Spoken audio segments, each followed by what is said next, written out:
দিতে পারছে না।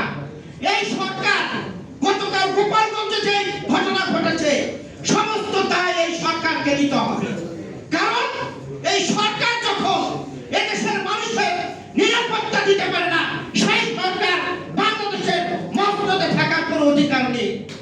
যখন রাষ্ট্র ক্ষমতায় থাকবেন যেই হোক না কেন, তার জন্য বাংলাদেশের আইন আছে, আদালত আছে, কিন্তু আপনি নিরাপত্তা দিতে পারবেন না, বড় বড় কথা বলবেন, আর এদেশের জনগণ আপনাকে রাষ্ট্র ক্ষমতায় রাখবে, সেটা হতে পারে না।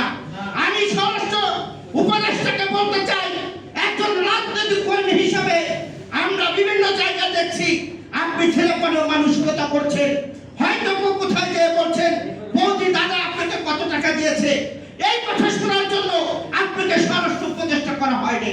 আপনাকে করা হয়েছে প্রতিটি মানুষের, প্রতিটি নাগরিকের বাড়ি এবং তার নিরাপত্তা এবং দায়িত্ব আপনি ব্যর্থ হয়েছেন। আপনার পদত্যাগ করে চলে যাওয়া উচিত। আজকে আমরা যারা গত 17 বছর বারবার কারাগারে গিয়েছি, নির্যাতন হয়েছি, পরিবার হারা হয়েছি, তারাও কিন্তু এই যে গতকালকে যে ঘটনা ঘটেছে আমরাও কিন্তু এর বাইরে না। আমরা এখন অনিরাপদ।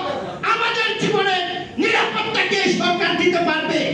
আমি আজকে প্রেস ক্লাব থেকে যখন বের হব, গতকালকে গোপালগঞ্জে যে ঘটনা ঘটেছে, আজকে ঢাকা শহরে বিভিন্ন জায়গায় ঘাপটি বেড়ে আছে, আওয়ামী সন্ত্রাসীরা হুকি ঝুঁকি দিচ্ছে, কখন কোন সময় কাকে গুপ্ত হত্যা করবে। কাজে আমাদের ঐক্যবদ্ধ হতে হবে।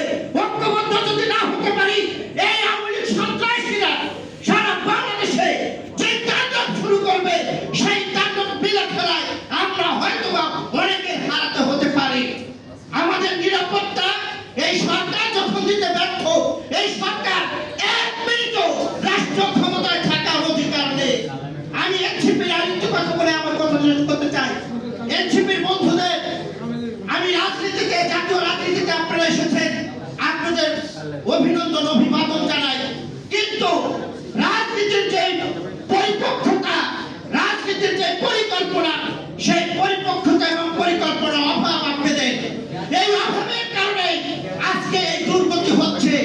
আপনারা দেশনেত্রী বেগম খালেদা জিয়া, দেশনায়ক তারেক রহমান বিএনপিকে যে গুরুত্বপূর্ণ বক্তব্য দেন, এটা বাংলাদেশের মানুষ হতাশ হয় এবং নিন্দা জানায়।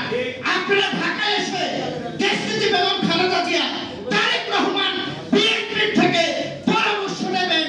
আগামী দিনে আপনাদের যে সংকট, সকল সংকট কেটে যাবে। আজকে দেশনায়ক তারেক রহমান বলেছেন ফরিদপুরে এনসিপির জনসভা, সেই জনসভায় সকলকে ঐক্যবদ্ধ থেকে এনসিপিকে পাহারা দেওয়া। কিন্তু আজকে আপনার বুঝতে হবে আপনার পাশে মাটি নেই, জনগণ নেই। কাজে এমন কোনো কথা বলা যাবে না যে কথায় আপনার বিপদ থেকে আনবে। সকলকে ধন্যবাদ জানিয়ে